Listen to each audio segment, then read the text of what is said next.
दोस्तों, आज जिस मुल्क की हम बात कर रहे हैं उसका नाम है सूडान। शायद बहुत लोग इस देश के बारे में पहले से जानते होंगे या नहीं भी जानते होंगे, लेकिन आजकल यह जगह दुनिया के सबसे मुश्किल हालात से गुजर रही है। कुछ दिन पहले हर तरफ गाजा की बातें होती थीं, लोग गाजा के लिए दुआ कर रहे थे, खबरें देख रहे थे, लेकिन अब अचानक सोशल मीडिया पर एक नया नाम चल रहा है, वो है सूडान।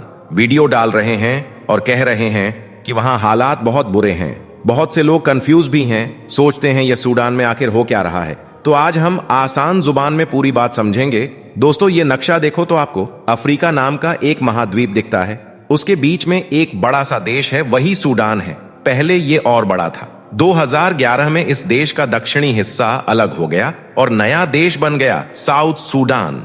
सूडान में ज्यादातर लोग मुसलमान हैं। जमीन अच्छी है, नदियां हैं, जमीन के नीचे सोना है, खजाने हैं, मतलब अल्लाह ने नेमतें दी हैं। लेकिन फिर भी यह मुल्क दुख और परेशानी में है। क्यों? क्योंकि यह सियासत और ताकत की लड़ाई कभी खत्म नहीं हुई। साल 1956 में सूडान इंग्लैंड से आजाद हुआ। लोगों ने सोचा अब तरक्की होगी, स्कूल बनेंगे, अस्पताल बनेंगे और जिंदगी बेहतर होगी।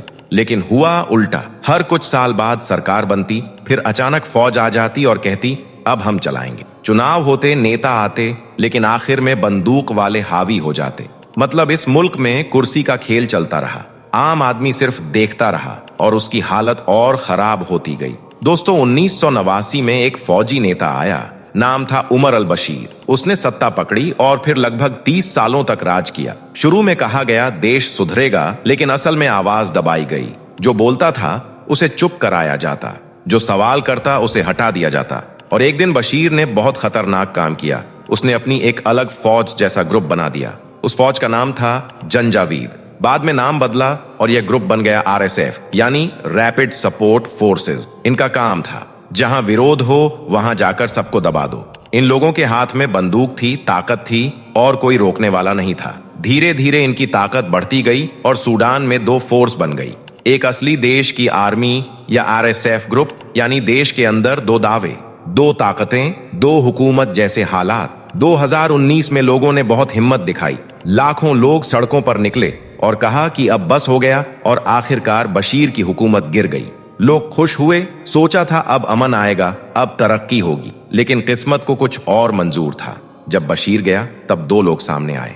अब्दुदेल फतेह अल बुरहान, आर्मी का बड़ा आदमी, मोहम्मद हमदान दगालो, जिसे लोग हमेटी कहते हैं, RSF वाला लीडर। शुरू में दोनों ने कहा हम मिलकर देश सुधारेंगे, लोकतंत्र लाएंगे। लेकिन कुछ ही महीनों बाद दोनों में खींचतान शुरू हो गई। कुर्सी किसके पास होगी, कमान किसके पास होगी, यही लड़ाई शुरू हो गई। जब दो लोग ताकत के लिए लड़ें तो असली नुकसान हमेशा जनता का होता है। 2023 में दोनों के बीच झगड़ा इतना बढ़ गया कि खुलेआम लड़ाई शुरू हो गई। टैंक, बंदूकें, बम सब निकल आए। पूरा देश दो हिस्सों में बंट गया। कुछ इलाका आर्मी के कंट्रोल में, कुछ इलाका RSF के कंट्रोल में। सबसे ज्यादा हालात खराब हुए दारपुर और आसपास के इलाकों में। लोगों ने अपने घर छोड़े, जिनके पास कुछ था वह भी खत्म हो गया। अब हालत यह है कि लाखों लोग बेघर हैं, हजारों बच्चे भूख से परेशान हैं, दवा नहीं है, खाना नहीं है, पानी तक नहीं। एक शहर का नाम बहुत सुनने मिला, अल्फाशिर। वहां इतने बुरे हालात हुए कि दुनिया दंग रह गई। लोग कहते हैं वहां इंसानियत हार गई। सोचिए, बच्चा जिसका बचपन खेल में बीतना चाहिए वह मिट्टी खा रहा है, भूख से रो रहा है। बुजुर्ग बिना दवाई के पड़े हैं। औरतें अपने बच्चों को बचाने के लिए छुप रही हैं। मर्द लाइन में खड़े हैं, खाना पानी या किसी मदद के लिए। स्कूल बंद, अस्पताल टूटे, सड़कें खाली नहीं। लोगों के घर, चीजें और कभी कभी लाशें सड़कों पर दिखेगी। ये तस्वीरें देखकर दिल पत्थर हो जाए। और सबसे बड़ा दर्द यह है कि दुनिया ज्यादातर चुप है। प्यारे दोस्तों, अब सवाल आता है कि आखिर ये लड़ाई इतनी लंबी कैसे चली? गोला बारूद कौन दे रहा है? पैसा कहां से आ रहा है? तो कई रिपोर्ट्स कहती हैं कि सूडान के पास बहुत सोना है और RSF के पास उन खदानों वाला इलाका सोना निकालता है, बेचता है और उसी से हथियार आते हैं। यानी रिसोर्सेज ही इस आग को जिंदा रख रहे हैं। कुछ रिपोर्ट्स में UAE का नाम भी आता है, लेकिन UAE ने इन बातों को गलत कहा है। सच्चाई शायद बीच में है, कहीं सोना, कहीं पॉलिटिक्स, कहीं ताकत। एक बात पक्की है, जहां रिसोर्सेज होते हैं और सिस्टम कमजोर होता है वहां जंग रुकना मुश्किल हो जाता है। सबसे ज्यादा चर्चा जिस जगह की हुई वो है अल्फाशिर। यह दारफुर इलाका है। यहाँ महीनों तक घेराव रहा, खाना पानी की सप्लाई बंद कर दी गई। लोग अपने घरों में फंसे रहे और जब लड़ाई शहर में पहुंची तो हालात बहुत खराब हो गए। बहुत से लोगों ने शहर छोड़ने की कोशिश की, लेकिन रास्ता अभी सुरक्षित नहीं था और जो नहीं निकल पाए उनके पास बस इंतजार था कि मदद आए, सुरक्षा मिले या हालात सुधर जाएं। ये सब सुनकर लगता है कि इस जंग ने लोगों से सिर्फ घर और खाना नहीं छीना, बल्कि उनके अंदर की शांति भी खत्म कर दी। हर तरफ डर था, गोली का, भूख का, बीमारी का और अनजान कल का। दोस्तों, जंग में गोली से जितने लोग नहीं मरते, भूख और दवाई की कमी से उससे भी ज्यादा लोग मरते हैं। सूडान में यही हो रहा है। बहुत से बच्चे कुपोषण का शिकार हैं, कुछ को दूध नहीं मिल रहा, कुछ को दवाई नहीं मिलती। कई बार लोग सिर्फ एक रोटी से पूरा दिन खींचते हैं। कई जगह खाना बांटा भी जाता है, पर इतनी भीड़ होती है कि सब तक नहीं पहुंचता। सोचिए, एक घर का मर्द लाइन में खड़ा है, उम्मीद बस इतनी कि आज थोड़ा सा खाना मिल जाए, और अगर ना मिले तो बच्चे भूखे सो जाएं। यही जिंदगी बन गई है वहां के लोगों की। दोस्तों, कई देश मदद देना चाहते हैं, लेकिन असली परेशानी है रास्ता। लड़ाई की वजह से ट्रक्स अंदर नहीं जा पाते, एयर डिलीवरी भी हमेशा पॉसिबल नहीं होती। कई बार एड लूट ली जाती है, कई बार फंस जाती है। मदद देने वाले भी परेशान हैं और लेने वाले तो पहले से ही तकलीफ में है। कुछ मुल्कों ने बॉर्डर खुले रखे ताकि लोग भागकर बच सकें, लेकिन सबको जगह नहीं मिलती। किसी की तबीयत खराब है, किसी के पास पैसे नहीं, तो वह वहीं रह जाते हैं, और जो निकलते हैं उनका फ्यूचर भी साफ नहीं होता। कैंप में रहना आसान नहीं और वापसी का सवाल ही नहीं उठता जब शहर खंडहर बन चुके हों।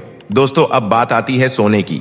पहले भी बताया था, सूडान में सोना बहुत है, खासकर दारपुर में। रिपोर्ट्स कहती हैं कि जिन इलाकों पर आरएसएफ का कंट्रोल है, वहीं पर गोल्ड माइंस भी ज्यादा है। यही सोना बेचकर हथियार आते हैं। पैसों की सप्लाई चलती है, ये सप्लाई रुकती नहीं, इसीलिए जंग भी नहीं रुकती। कुछ रिपोर्ट्स में यूएई का नाम आता है। कहा जाता है कि सोना वहां तक जाता है और वहां से पैसे वापस आते हैं, लेकिन यूएई ने साफ इनकार किया है।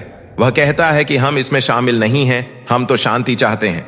दोस्तों, सच्चाई क्या है ये कोई आसानी से नहीं बता सकता, क्योंकि ऐसे मामलों में प्रूफ खुलकर सामने नहीं आते और दुनिया में बहुत से ऐसे युद्ध ऐसे ही चल रहे हैं। सीरिया, लेबनान, यमन, जितनी पॉलिटिक उतना कंफ्यूजन। बस दोस्तों, इतना समझ लो, जहां पैसा और खदानें हो वहां जंग अक्सर लंबी चलती है। दोस्तों, यहां सबसे बड़ा सवाल यह भी आता है कि आखिर दुनिया चुप क्यों है? तो इसका जवाब यह है कि हर देश पहले अपना फायदा देखता है। किसी को ज्यादा तेल वाले मुल्क में दिलचस्पी होती है, किसी को यूरोप के मामलों में। सूडान में ना तो तेल है, न बड़ी ताकतों का सीधा फायदा।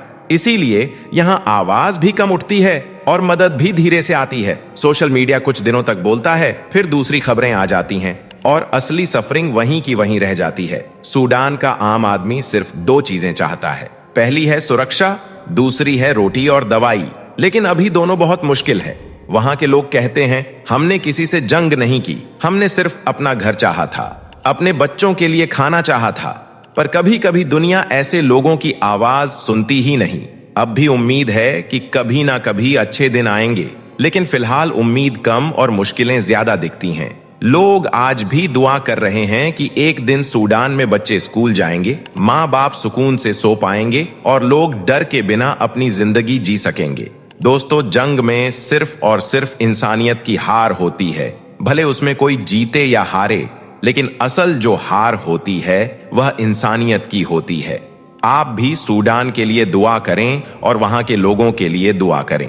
वीडियो अगर पसंद आया हो तो वीडियो को लाइक करके अपने दोस्तों में जरूर शेयर करें, ताकि लोगों को भी इसके बारे में पता चल सके। दोस्तों, आज हम आपको एक ऐसी हैरत अंगेज खबर बताने जा रहे हैं जिसने पूरी दुनिया को सोचने पर मजबूर कर दिया है। यह खबर किसी जंग या तबाही की नहीं, बल्कि सोने के खजाने से ताल्लुक रखती है। जी हाँ दोस्तों, सऊदी अरब की सरजमीन से निकला है सोना। इतना ज्यादा सोना कि दुनिया भर के मुल्क दंग रह गए। हर तरफ बस इसी खबर की चर्चा हो रही है। दरअसल सऊदी अरब का नाम वैसे भी अक्सर सुर्खियों में रहता है और इसकी वजह भी वाज़ेह है, क्योंकि यह वही मुल्क है जहां मुसलमानों का किबला मौजूद है और मक्का व मदीना जैसे पाक शहर इसकी सरजमीन की शान है। लेकिन इसके अलावा भी सऊदी अरब हमेशा ही चर्चा में रहता है, अपने तेल के भंडार की वजह से। दुनिया जानती है कि सऊदी अरब की पूरी इकोनॉमी अब तक तेल पर ही टिकी रही है, लेकिन अब जो नई खबर सामने आई है उसने तेल से भी बड़ी हलचल मचा दी है। सऊदी अरब की मशहूर गोल्ड माइनिंग कंपनी मादिन ने 28 दिसंबर 2024 को एक ऑफिशियल ऐलान किया। इस ऐलान में बताया गया था कि मक्का प्रांत के अल खुरमा नामक इलाके में उन्हें सोने का इतना बड़ा भंडार मिला है जो शायद पिछले कई दशकों में दुनिया में कहीं नहीं मिला। बताया जा रहा है कि जिस पट्टी में यह सोना मिला है उसकी लंबाई लगभग 100 किलोमीटर से 125 किलोमीटर तक फैली हुई है। अब आप जरा सोचिए कि अगर इतनी बड़ी जमीन के नीचे सोना मौजूद हो तो वह कितनी बड़ी दौलत होगी। सोना कोई नई चीज नहीं है, हर देश में सोना मिलता है, लेकिन बात यह है कि जितनी क्वालिटी और प्योरिटी का सोना सऊदी अरब में मिला है वैसा दुनिया में कहीं कहीं ही मिलता है। यही वजह है कि दुनिया की नजरें अचानक सऊदी अरब की तरफ घूम गई हैं। दोस्तों, ये जान लेना भी जरूरी है कि सऊदी अरब का नाम पहले से ही उन टॉप 20 देशों में आता है जिनके पास सबसे ज्यादा गोल्ड रिजर्व मौजूद है, यानी उनके पास पहले भी सोना था। लेकिन अब जब इतनी बड़ी खोज हुई है तो आप अंदाजा लगा सकते हैं कि आने वाले वक्त में सऊदी अरब का रुतबा और ऊंचा हो जाएगा। अब सवाल यह है कि यह सोना मिलने का मामला इतना बड़ा क्यों है?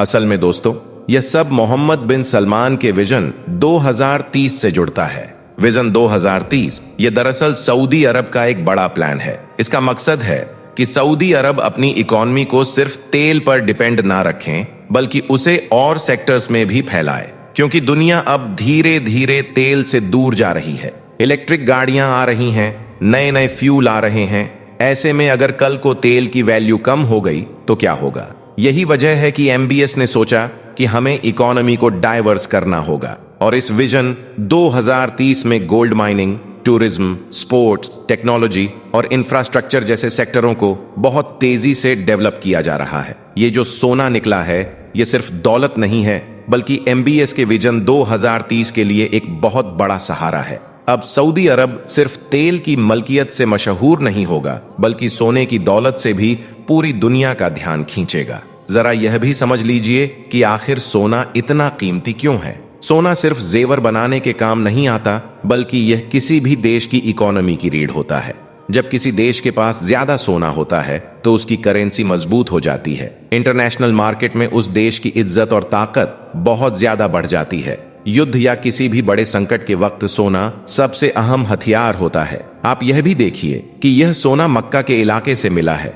मक्का वह जगह है जहां अल्लाह का घर काबा शरीफ मौजूद है। यह वह जगह है जहां पूरी दुनिया के मुसलमान 5 वक्त की नमाज में अपना सर झुकाते हैं। अब जब उसी मक्का की जमीन ने सोना उगला है तो दुनिया के मुसलमान इसे सिर्फ इकोनॉमी नहीं बल्कि एक अल्लाह की नेमत भी मान रहे हैं। सऊदी अरब के अंदर तो खुशी की लहर दौड़ गई, लेकिन दुनिया के कई देशों के माथे पर चिंता की लकीरें भी खिंच गईं, क्योंकि सऊदी अरब पहले ही तेल के दम पर दुनिया की पॉलिटिक्स में बड़ी ताकत रहा है। और अब अगर सोने का भी इतना बड़ा भंडार उनके हाथ आ गया तो सोचिए उनकी ताकत कितनी बढ़ जाएगी। इसका असर यह होगा कि सऊदी अरब की करेंसी और मजबूत होगी। विजन 2030 को तेजी से आगे बढ़ाने के लिए बहुत सारा पैसा मिलेगा। सऊदी अरब दुनिया की सबसे बड़ी गोल्ड एक्सपोर्टिंग कंट्री बन सकता है। इससे उसकी पॉलिटिकल ताकत और बढ़ जाएगी, लेकिन साथ ही यह भी हो सकता है कि दुनिया के कुछ बड़े देश इससे परेशान हो जाएं। फिलिस्तीन के मसले पर सऊदी अरब की भूमिका पर हमेशा सवाल उठते रहे हैं। लोग कहते हैं कि सऊदी अरब को फिलिस्तीन का ज्यादा साथ देना चाहिए, लेकिन अब जब सऊदी अरब को सोने का इतना बड़ा खजाना मिला है तो उम्माह यानी पूरी मुस्लिम दुनिया की नजरें फिर उस पर टिक गई हैं। लोग यह उम्मीद कर रहे हैं कि शायद यह नई दौलत फिलिस्तीन और दुनिया के मुसलमानों की मदद में भी काम आए। दोस्तों, साफ है कि यह खोज सिर्फ सऊदी अरब ही नहीं बल्कि पूरी दुनिया के लिए बड़ी खबर है। अब देखना यह है कि सऊदी अरब इस सोने के खजाने का इस्तेमाल कैसे करता है। क्या वाकई यह अपनी इकोनॉमी को तेल से हटाकर सोने और दूसरे सेक्टर्स पर टिकाता है, या फिर यह सब सिर्फ एक और दौलत जमा करने का खेल बनकर रह जाता है? दोस्तों, अल्लाह के प्यारे नबी हजरत मोहम्मद सल्लल्लाहु अलैहि वसल्लम ने तकरीबन 1400 साल पहले इरशाद फरमाया था कि जब कयामत करीब आएगी तो अरब के इलाकों में तरह तरह के फितने और आजमाइशें जाहिर होंगी, और जब वहां के लोग फिर से पुरानी रस्मों और रिवाजों की तरफ रुजू करने लगे तो समझ लीजिए कि कयामत का वक्त करीब है। आज के इस वीडियो में हम आपको सऊदी अरब के हवाले से एक ऐसी ही बुरी और बड़ी खबर बताने वाले हैं जिसमें बताया जा रहा है कि 1400 सालों के बाद एक बार फिर से सऊदी अरब में बुत परस्ती शुरू हो गई है, यानी कि मूर्ति पूजा शुरू हो गई है। यानी कि अल्लाह के प्यारे नबी के फरमान के मुताबिक कयामत की एक और बड़ी निशानी पूरी हो चुकी है, यानी कि कयामत करीब आ चुकी है। इस खबर को सुनकर आज पूरी दुनिया सदमे में आ गई है, और यही नहीं, इसके बारे में जानकर आप भी हैरान रह जाओगे। इसलिए आज का यह वीडियो आप सभी के लिए बहुत खास है, आप इसको आखिर तक जरूर देखें। तो चलिए दोस्तों शुरू करते हैं। दोस्तों, अल्लाह के प्यारे नबी हजरत मोहम्मद सल्लल्लाहु अलैहि वसल्लम ने इरशाद फरमाया है कि कयामत उस वक्त तक कायम ना होगी जब तक कि मेरी उम्मत के लोग मुशरिकीन से ना मिल जाएं, और यहाँ तक कि मेरी उम्मत के लोग बुतों की यानी कि मूर्तियों की इबादत करना शुरू न कर दें, मूर्तियों की पूजा करना शुरू न कर दें। तो आज आप कयामत की इस निशानी को पूरा होते हुए अपनी आंखों से देख रहे हैं। आज सऊदी अरब समेत कई अरब देशों के अमेरिका और इजराइल से करीबी रिश्ते देखे जा रहे हैं। कहा जा रहा है कि इन देशों के बीच हाल ही में कई अहम और बंद दरवाजों के पीछे होने वाली मुलाकातें भी हुई हैं, जिन पर दुनिया भर के मुसलमानों की नजरें टिकी हुई हैं। इसके अलावा अभी कुछ दिन पहले आपने यह भी देखा होगा कि दुबई में एक बहुत बड़ा मंदिर भी खोला गया है, जिसमें अरब के बड़े बड़े शेख अपने हाथ में पूजा की थाली लिए हुए नजर आ रहे थे। और यही नहीं, बहुत से शेख तो पूजा भी करते हुए नजर आ रहे थे। लेकिन दोस्तों, इन सब के बावजूद इस वक्त सऊदी अरब की तरफ से भी एक बहुत बड़ी और बुरी खबर निकलकर सामने आ रही है, जिसमें यह बताया जा रहा है कि मदीना से तकरीबन 300 किलोमीटर दूर एक शहर है जिसका नाम अल आला है। वहां पर भी अब एक बहुत बड़ा बुत रख दिया गया है, और यही नहीं, अब वहां पर एक बहुत बड़ा मंदिर भी बनाने की तैयारियां की जा रही है। तो दोस्तों, इस खबर को देखते हुए लग रहा है कि कयामत की एक और बड़ी निशानी पूरी हो गई है। अल्लाह के प्यारे नबी हजरत मोहम्मद सल्लल्लाहु अलैहि वसल्लम ने कयामत की जो निशानी आज से 1400 साल पहले हमें बताई थी, आज वह पूरी होती हुई नजर आ रही है। अल्लाह के प्यारे नबी ने आज से 1400 साल पहले फरमाया था कि कुर्बे कयामत से पहले, यानी कि जब कयामत करीब होगी तो उस वक्त अरब देशों में बुत परस्ती शुरू हो जाएगी। यानी कि सऊदी अरब में पहले जो दो बुत हुआ करते थे, लात और उज्जा, उन दोनों बुतों की पूजा फिर से शुरू हो जाएगी। आपने फरमाया था कि जब ऐसा होने लग जाए तो आप समझ लेना कि कयामत करीब आ चुकी है और बहुत ही जल्द कयामत आने वाली है। तो दोस्तों, आज आप देख सकते हैं इन अरब देशों को, फिर चाहे वह दुबई हो या सऊदी हो, आज इन अरब देशों में किस तरह से बुतों को रखकर पूजा जाने लगा है, किस तरह से इन अरब देशों में फिर से मूर्ति पूजा शुरू हो गई है। पहले दुबई में और अब सऊदी अरब में मंदिर बनाने की खबरें आने लगी हैं। दोस्तों, हम आपको बता दें कि जब से सऊदी अरब की गद्दी पर किंग सलमान बैठा है, तब से सऊदी अरब के हालात बदलते हुए दिखाई दे रहे हैं, क्योंकि किंग सलमान ने जब से सऊदी अरब की कमान संभाली है, तब से ही वह लगातार पुरानी सारी चीजों को नजरअंदाज करते हुए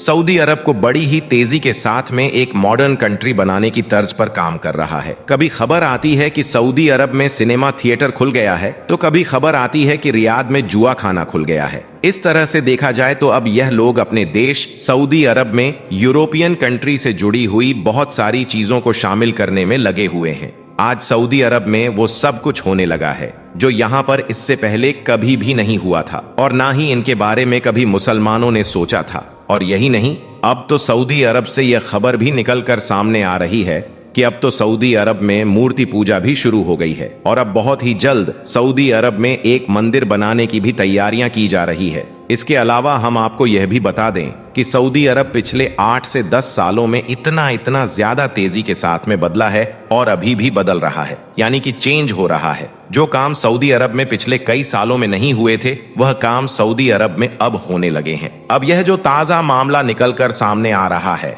जिसकी वजह से पिछले कई दिनों से सोशल मीडिया के ऊपर काफी विवाद हो रहा है, वह दरअसल इस इंसान के एक बयान के साथ में शुरू हुआ था। इसका नाम है उस्मान इब्ने फारूक। इन्होंने हाल ही में एक बयान दिया है जिसमें कहा है कि सऊदी अरब के अंदर लात और उज्जा की एक बार फिर से पूजा शुरू की गई है। साथ ही इन्होंने कहा कि भले ही यह काम अभी थोड़ा है, यानी कि कुछ ही जगहों पर ऐसा हो रहा है, और जहां पर भी हो रहा है वह लोग अपने अपने घरों में छुपकर ऐसा कर रहे हैं या फिर कहीं पर खुफिया जगहों में ऐसा कर रहे हैं। इसका मतलब यह है कि उस्मान इब्ने फारूक ने खुद इस बात को कबूल किया है कि सऊदी अरब में मूर्ति पूजा हो रही है, लेकिन इस वक्त जो लोग ऐसा कर रहे हैं वह लोग अपने अपने घरों में ऐसा कर रहे हैं। लेकिन अब हम बहुत ही जल्द लात और उज्जा के स्टैच्यू अपने यहाँ पर म्यूजियम में रखने वाले हैं। दोस्तों, इसके साथ ही हम आपको यह भी बता दें कि सऊदी अरब के लिए यह कोई नई बात भी नहीं है। ऐसा सऊदी अरब में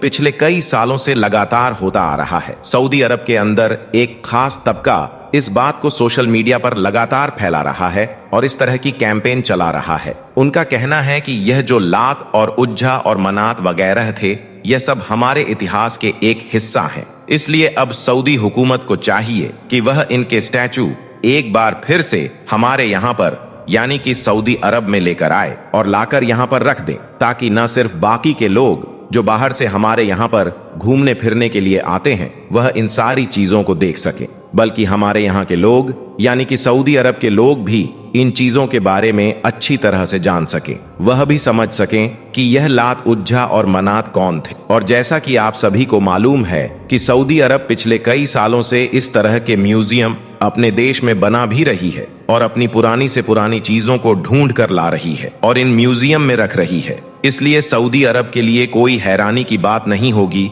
कि वह लात और उज्जा की मूर्ति भी लाकर अपने देश में रख दें। दोस्तों, हम आपको बता दें कि आज से 1400 साल पहले यानी कि अल्लाह के नबी के आने से पहले सऊदी अरब में कोई भी कानून नहीं था। उस दौर में सऊदी अरब के लोग बुतों की यानी कि मूर्तियों की पूजा किया करते थे। उस दौर में सऊदी अरब के लोग बुतों के अलावा सूरज, चांद और सितारों की पूजा भी किया करते थे। और यही नहीं, उस दौर में खानाए काबा के अंदर भी 360 बुत रखे हुए थे। इसके अलावा उस दौर में सऊदी अरब के लोग तरह तरह के बुतों की पूजा करते थे, लेकिन उनमें से जिन दो बुतों की पूजा यह लोग सबसे ज्यादा किया करते थे उनके नाम लात और उज्जा थे। बस इसी वजह से पिछले कई दिनों से सऊदी अरब का रहने वाला एक तबका लात और उज्जा को वापस सऊदी अरब में लाने की और यहाँ पर रखने की लगातार मांगे कर रहा है। इसी बात को देखते हुए अब सऊदी अरब ने इस बात का ऐलान किया है कि वह बहुत ही जल्द लात और उज्जा के स्टैच्यू अपने यहाँ पर म्यूजियम में रखेंगे। लेकिन इन सब बातों को देखते हुए यही लग रहा है कि अल्लाह के प्यारे नबी ने आज से 1400 साल पहले कयामत की जो निशानियां बताई थीं, उनमें से यह एक वह निशानी हमें पूरी होती हुई नजर आ रही है। इसका मतलब यह है कि कयामत बहुत ही करीब आ चुकी है और बहुत ही जल्द कयामत आने वाली है। इसके अलावा दोस्तों, अल्लाह के प्यारे नबी ने आज से 1400 साल पहले यह भी फरमाया था कि जब कयामत करीब होगी तो उस वक्त चारों तरफ से कुफ्फार मुसलमानों पर टूट पड़ेंगे। आज ऐसा भी होता हुआ हम अपनी आंखों से देख रहे हैं। आज किस तरह से पूरी दुनिया इस्लाम के पीछे पड़ी हुई है, किस तरह से आज पूरी दुनिया इस्लाम को मिटाने में लगी हुई है। आज दुनिया में जगह जगह पर बेकसूर मुसलमानों को मारा जा रहा है, उनको सताया जा रहा है। मतलब कि कयामत की यह निशानी भी आज के दौर में तकरीबन पूरी होती हुई नजर आ रही है। याद रखें, अल्लाह के प्यारे नबी ने कयामत की जितनी भी निशानियों के बारे में हमें बताया है वह सब यकीनन जाहिर होकर रहेंगी। उनमें से आज ज्यादातर निशानियां तो पूरी हो चुकी हैं, मगर अब भी ऐसी बहुत सी निशानियां हैं जिनका अब भी पूरा होना बाकी है। जब सब निशानियां पूरी हो जाएंगी तब इस दुनिया में कयामत नाजिल होगी। अल्लाह तबारक व ताला से दुआ है कि अल्लाह ताला हमें ऐसे तमाम फितनों से महफूज रखे और अपने हिफ्जो अमान में रखे और हम सबका खात्मा ईमान पर नसीब फरमाए। आमीन, अल्लाहुम्मा आमीन।